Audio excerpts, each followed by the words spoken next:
Salam Triharsi, sehat, bahagia, sejahtera. Warganet sekalian, kita kembali bertemu dalam podcast kita kali ini, catatan harian Triharsi, lembar yang ke-13. Kali ini kita akan memiliki judul sharing kita kali ini adalah kenali stunting karena itu penting. Nah, bersama saya sudah hadir spesialis anak Rumah Sakit Triharsi Surakarta, ya. Dr. Maria Galuh, SPA MGes. Monggo Dok. Ya. Salam Triharsi. Oke. Selamat datang Dok. Iya, terima kasih sudah diundang ke acara siang hari ini. Siang hari ini. Oke. Dok, ini sebelumnya kita kenalan dulu, mungkin warganet juga biar lebih tahu lagi. Dokter Maria Galuh ini sebenarnya udah mulai kapan nih bergabung di Triharsi? Oke, saya bergabung di Triharsi itu sejak tahun 2016. 2016. Ya, 2016 sampai sekarang sampai nih sekarang ya, ya. 2022. Kalau iya. prakteknya hari apa aja nih Dok? Kalau saya prakteknya hari Senin, Rabu, dan Jumat ya, pukul 17 sampai selesai, dan hari Sabtu pukul 11. Wow, iya. Senin, Rabu, Jumat, Sabtu pun ada. Jadi warganet sekalian gak usah bingung, apalagi kalau waduh Senin, Rabu, Jumat mau konsultasi kok sibuk. Sabtu pun Dokter Maria Galuh siap melayani loh di rumah sakit ini. Dan Dokter Maria Galuh ini adalah salah satu spesialis anak yang mungkin berapa kali kita ketemu, kita ngobrol, sangat peduli dengan tumbuh kembang anak ya Dok. Nah, hari ini kita mau ngobrol-ngobrol, sharing ke warganet sekalian terkait tentang stunting. Nah, saya tuh mulai tertarik stunting tuh waktu kalau kita ingat zaman Pak Jokowi dan Pak Prabowo berdebat di TV. Iya. Saya sendiri waktu itu juga nggak tahu apa itu stunting. Stunting apa ya? Apa sih stunting tuh? Nah, mungkin banyak juga warganet sekalian yang belum tahu stunting tuh apa sih Dok sebenarnya?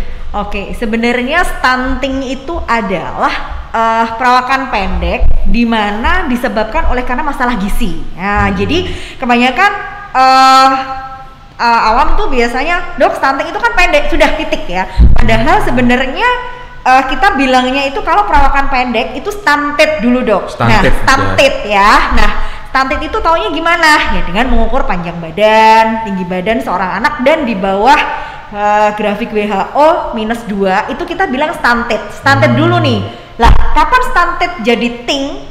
Itu adalah kita kan otomatis kok anakku stunted ya.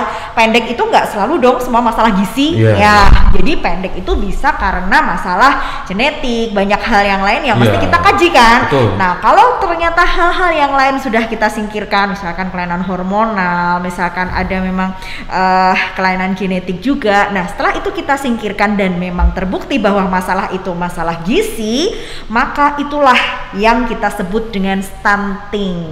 Nah, itu dia. Itu juga konsep awalnya harus pahami dulu nih Dok, karena memang kalau misalkan Dok perawakan pendek kan nggak semua itu berefek seperti stunting ya. Kita tahu pendek gemuk gitu juga. Ya, pendek gemuk ya. Dan setiap orang perawakan pendek itu nggak selalu semuanya berakibat seperti stunting ya. Banyak juga misalkan stunting kan kita tahu efek kedepannya apa sih. Nah, itu kalau stunted itu banyak juga yang misalkan cerdas jadi orang besar ya. Nah, makanya itu apakah stunting? Dulu stunting itu juga kecil Dok, tapi cerdasnya luar biasa. Nah, seperti itu kan. Makanya memang kita harus kaji dulu. Nah, maka dari awal kita harus berdefinisi tuh artinya tuh apa sih. Nah, itu memang kita harus ngerti dulu Dok gitu. Jadi memang dari per definisi sendiri kan kita selain adanya perawakan pendek juga gangguan gizi ya. Untuk itulah makanya kenapa stunting ini kita perlu waspada. Karena after effect-nya nih, efek jangka panjangnya ya. Nah, untuk kita tahu nih Dok, ini nih kriteria-kriteria yang kita ngomong nih anak mulai stunting nih. Sebagai kita warganet, mungkin ibu-ibu muda atau mungkin calon-calon ibu tuh untuk mengenalinya tuh gimana sih Dok? Sampai kita perlu bawa ke dokter nih gitu. Sebenarnya stunting itu kenapa sih pada heboh ya, semua pada heboh, dan memang jadi perhatian bagi pemerintah ya, dan juga Ikatan Dokter Anak Indonesia juga. Jadi bagaimana kita semua harus aware atau harus memperhatikan tentang stunting ini. Nah, kalau sebenarnya stunting bisa dikenali sejak dini. Nah, bagaimana gitu kan? Nah, stunting itu merupakan proses kronis Dok. Jadi stunting itu langsung tiba-tiba, loh anakku stunting Dok, pendek, datang ke kami ya. Nah, itu pasti ada proses nih. Nggak mungkin langsung tiba-tiba kalau dia bilang Mak betunduk gitu langsung tiba-tiba itu silakan gagal gizi gitu enggak kan ya? Enggak. Nah, otomatis kita memang harus tahu nih prosesnya kenapa. Nah, biasanya si stunting ini diawali dari BB seret dulu. Seret, berat badan nih judulnya. Nah, di awal-awal biasanya stunting itu nggak tampak, Dok. Jadi kayaknya anaknya biasa-biasa aja, aktif kok, sehat kok, aman-aman aja. Oh, jarang sakit loh, Dok. Ya ampun, makannya banyak. Misalkan terus kok ternyata anakku kok gini nyusunya banyak, tapi kok anakku ternyata kok tingginya dibandingkan yang lain kok. Nah, akhirnya seperti itu. Nah, proses kronis ini yang perlu kita kawal dari awal. Nah, biasanya diawali dari berat badan seret dulu, Dok. Berat badan seret itu maksudnya apa? Jadi misalkan bayi dari lahir, kemudian usia 3 bulan harusnya berat badannya nambah, misalkan dari lahir itu biasanya kan sebulan gitu nambahnya sekitar 800 gram atau 900. Nah, ternyata kok dia 3 bulan itu kok cuma nambahnya sekilo. Nah, ada apa nih? Oh, ASI loh, Dok, eksklusif loh. Tapi kadang-kadang kita harus aware, ini ASInya benar-benar cukup nggak? Seperti itu. Nah, itu juga BB seret ya. Jadi bisa dipantau itu sejak lahir, bahkan dari sejak dalam kandungan pun bisa. Ya, maka dari itu kita emang harus, kalau ada berat badan yang penambahannya tidak sesuai dengan rekomendasi atau tidak sesuai dengan seharusnya, maka hati-hati. Itulah penanda awal dari stunting, Dok. Nah, maka dari itu nih, para ibu itu memang harus benar-benar memperhatikan berat badan putranya. Dan itu bisa terjadi dari awal lahir, kemudian masa-masa empasi, bahkan di atas 1 tahun. Nah, itu dia. Dan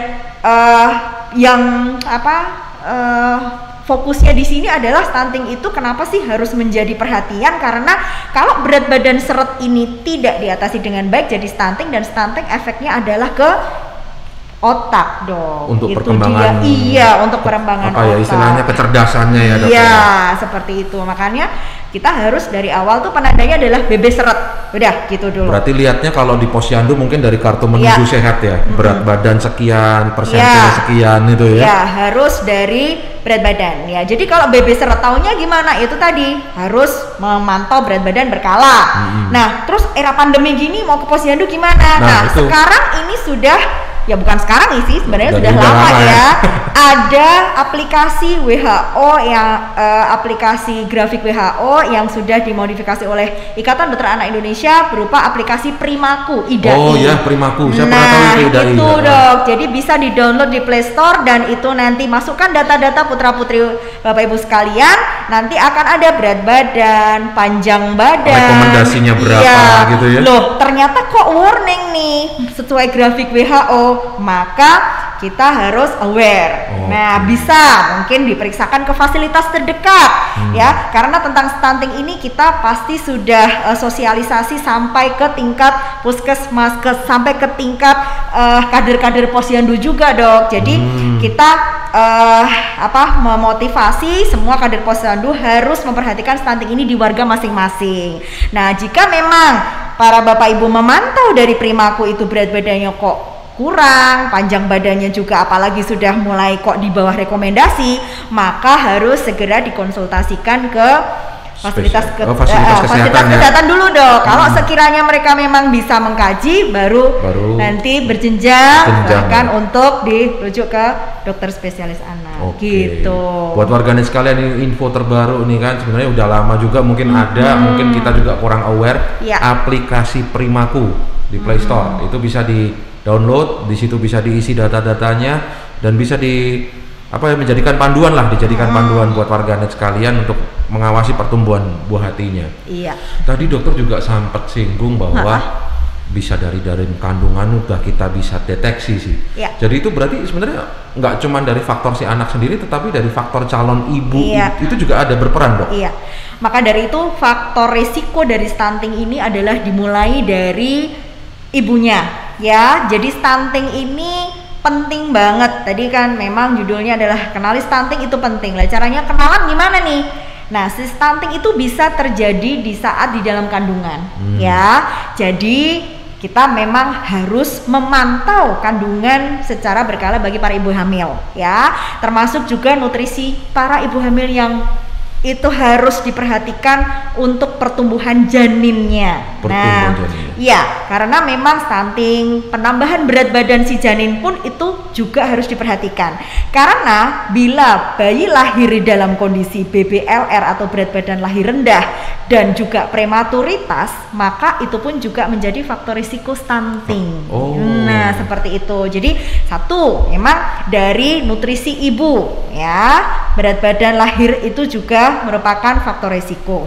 Yang kedua, faktor risiko dari stunting juga, nah ini yang mungkin yang pada belum banyak yang tahu ya, merokok dok. Merokok itu juga faktor risiko dari terjadinya stunting. Banyak penelitian yang menyampaikan bahwa ibu yang perokok pasif ya, janin yang perokok pasif, begitu juga bayi yang baru lahir yang perokok pasif, itu pun nikotin akan mengurangi kadar oksigen di dalam darah ya, baik pas saat pembentukan janin organ maupun juga saat bayi sudah lahir. Nah, itu akan mengganggu penyerapan zat gizi tertentu. Nah, itu yang jadi bapak-bapaknya nggak boleh dekat ngerokok dekat anak ibu, bahkan atau rokok pasif loh ya. Nah, itu dia.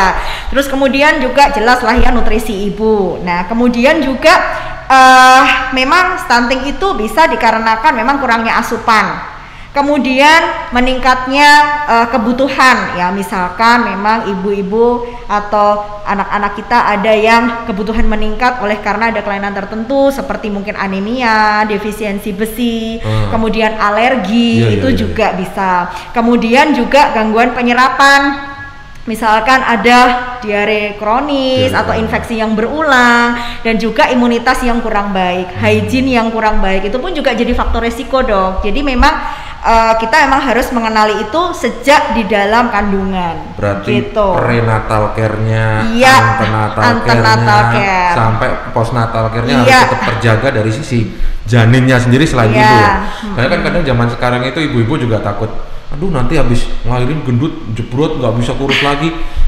Pas hamil juga dia menjaga makannya kan. Ini kan banyak banget tuh kalau sekarang ya di era apa modern digital kayak gini, banyak sekali kan kita gampang dapat informasi. Entah itu benar entah enggak.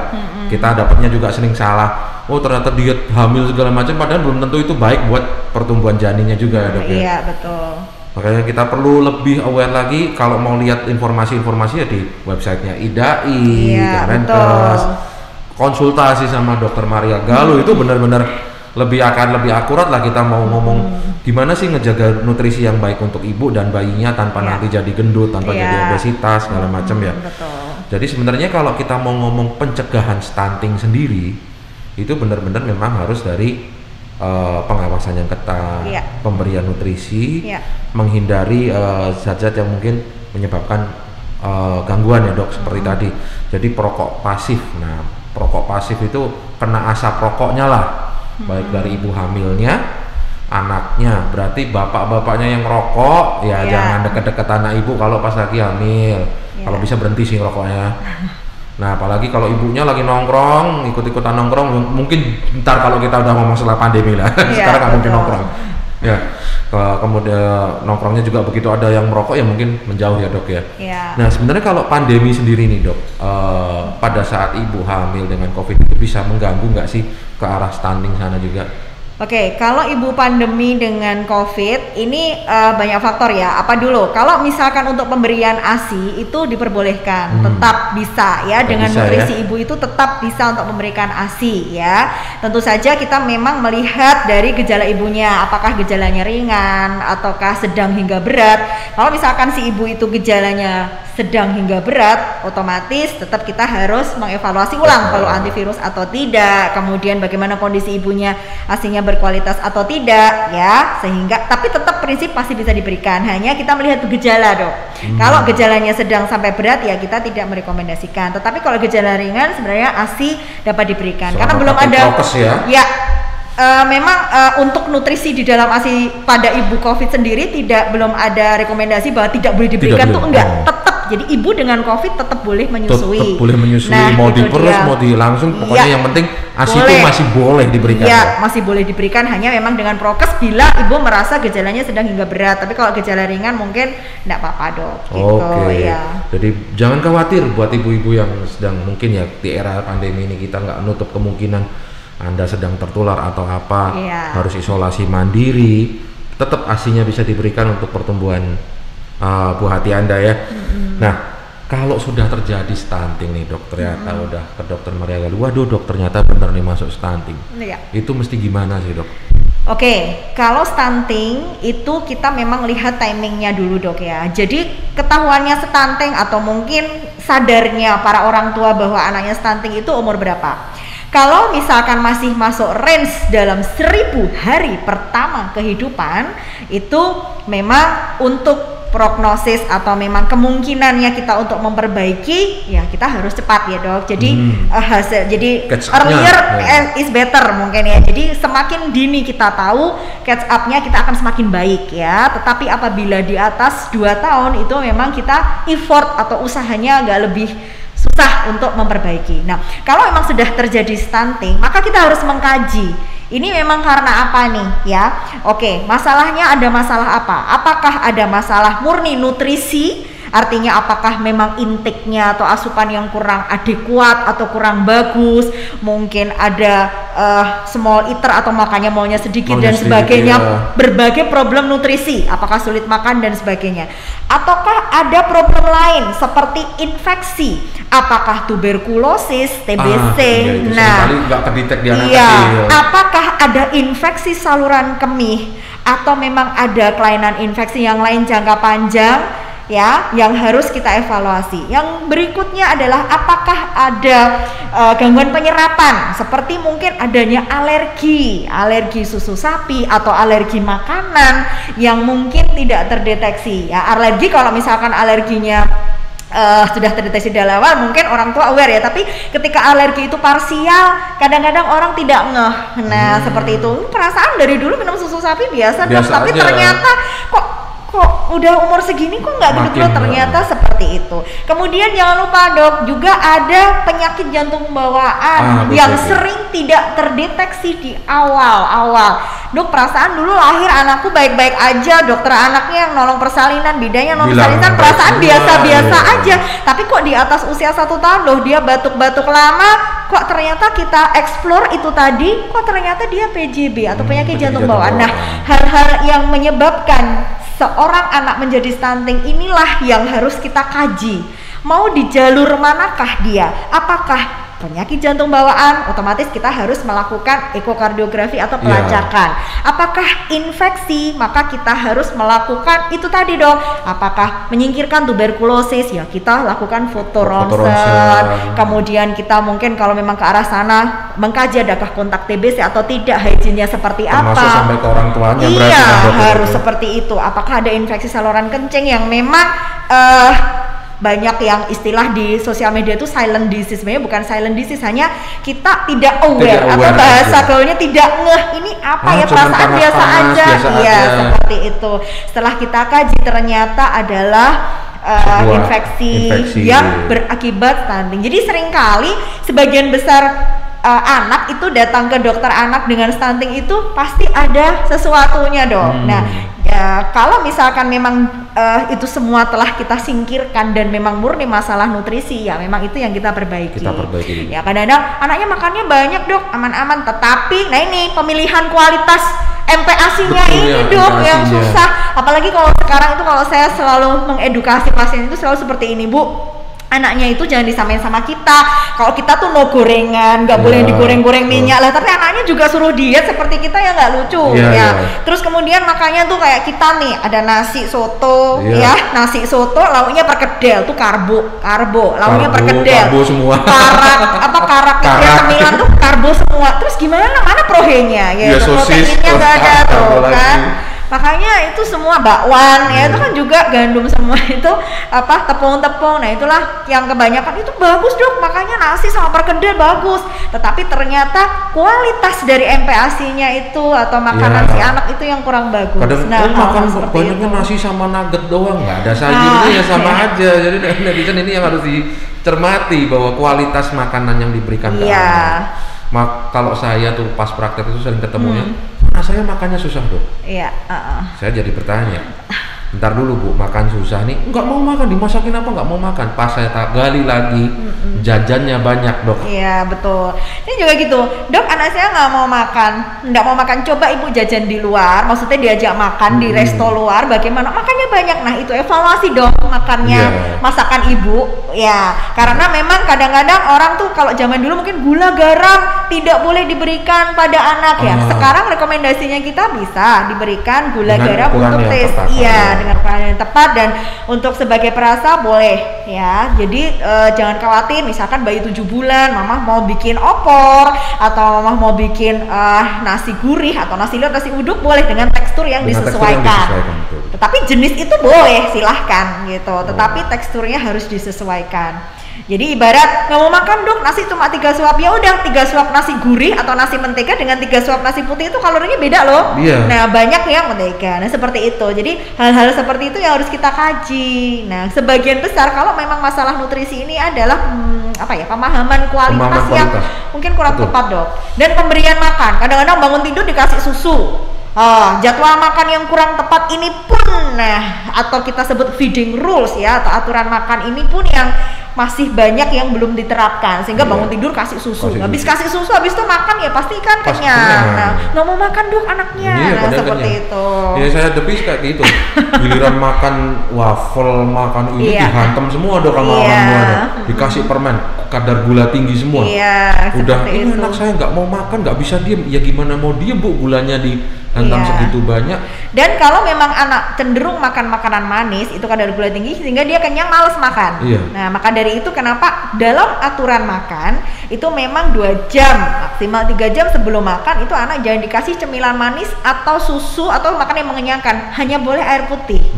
Sehingga memang kita membuat rangsang rasa lapar tuh di si anak supaya mengirim sinyal ke otak supaya dia mau makan. Nah seperti itu. Memang nggak mudah Dok ini, apalagi sudah habit ya. Udah habit, mutusnya katanya susah Dok, nangis, tantrum, marah. Nah itu dia. Ya memang kita harus sabar jadi orang tua. Kadang kita saking jadi orang tua udah sibuk kerja aduh anak lewat banget udah biar diem. Nah itu juga salah ya Dok sebenarnya. Ya biar diem, apalagi dikasih empeng, itu juga salah ya Dok. Dan kalau empeng diem, kalau anak dikasih empeng didiemin aja tuh setengah hari 1 hari pasti dia juga nggak protes kok, nggak pingsan juga ya. Tetapi adalah karena apa? Fase oralnya dia sudah terpenuhi dengan baik. Nah maka dari itu yang harus kita perhatikan. Bahkan netek, ada tuh ibu-ibu yang bangga, wah di atas 2 tahun masih netek Dok, hebat banget.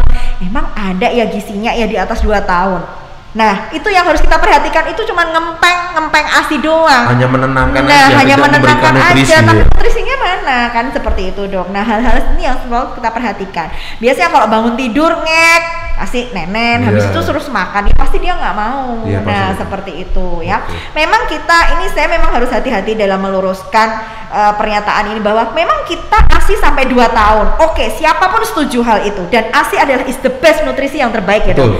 Tetapi tetap kita harus melihat perkembangan penambahan berat badan anak-anak kita tuh seperti apa. Kalau misalkan di bawah 6 bulan, ASI eksklusif, tetapi ternyata si berat badan ini tuh nggak naik sesuai rekomendasi, ya baik di Primaku atau pakai KIA, monggo silahkan. Itu kita harus, ini kenapa ya, kita harus evaluasi segera, betul. Jangan nunggu-nunggu gitu loh Dok. Nah demikian juga di atas 6 bulan, aku ini sudah ASI, udah kalau kasih makanan kok berat badan tidak sesuai rekomendasi, aku harus bagaimana? Nah itu dia yang sedang kita ingatkan para ibu untuk aware terhadap hal ini gitu loh Dok. Kadang ASINya deres belum tentu kualitasnya juga.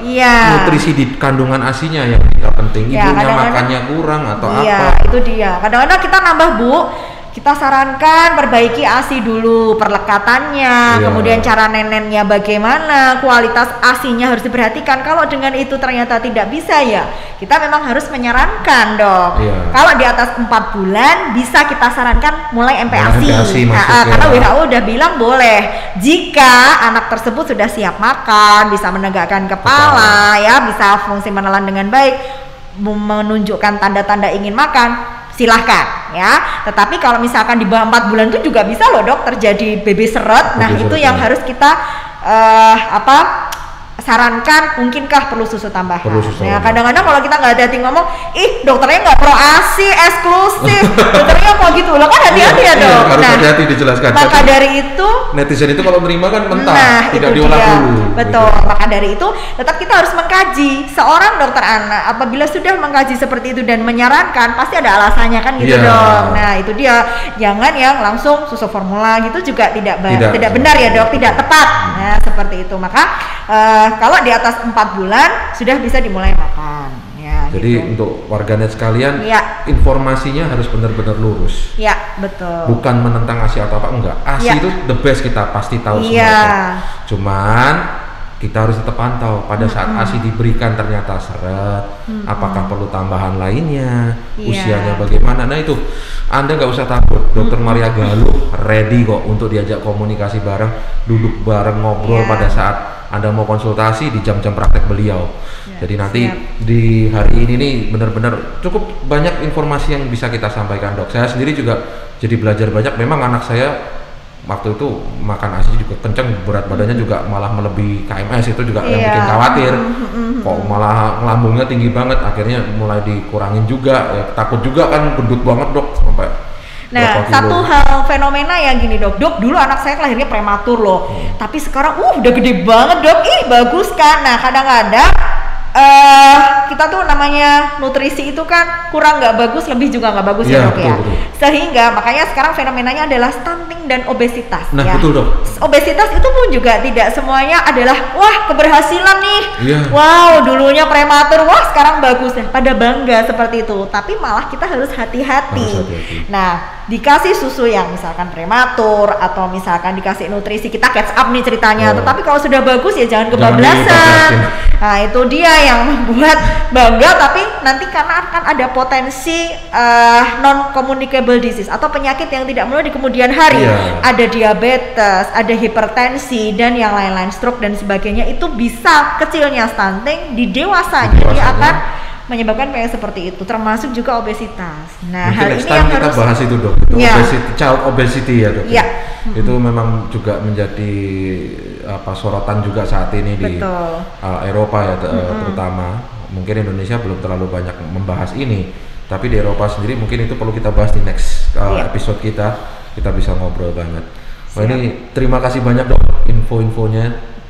Untuk sebelumnya ada pesan dan kesan nggak untuk warga net sekalian? Oke, karena hari ini adalah pembicaraan kita adalah kenali stunting itu penting, maka dari itu saya mengingatkan kembali bagi para warganet atau para ibu-ibu, para bapak, nenek, kakek semua ya, itu kita harus memperhatikan nutrisi bagi anak-anak kita. Dan kita harus melakukan pemantauan tumbuh kembang secara berkala, menimbang berat badan secara berkala, paling tidak sebulan sekali, kemudian mengukur panjang badan, dan kita terapkan di kurva. Kalau punya buku KIA, pasti punya ya buku KIA, itu diterapkan dengan baik, dicatat dengan baik. Kalau masa pandemi ini jangan khawatir, ada aplikasi Primaku yang bisa kita pergunakan. Apabila di sana berat badannya menurun atau seret, segeralah konsultasi ke fasilitas kesehatan terdekat, bisa kader posyandu, kemudian dokter atau dokter spesialis anak, sehingga kita bisa mencegah stunting sejak dini sebelum terjadinya komplikasi stunting lebih lanjut.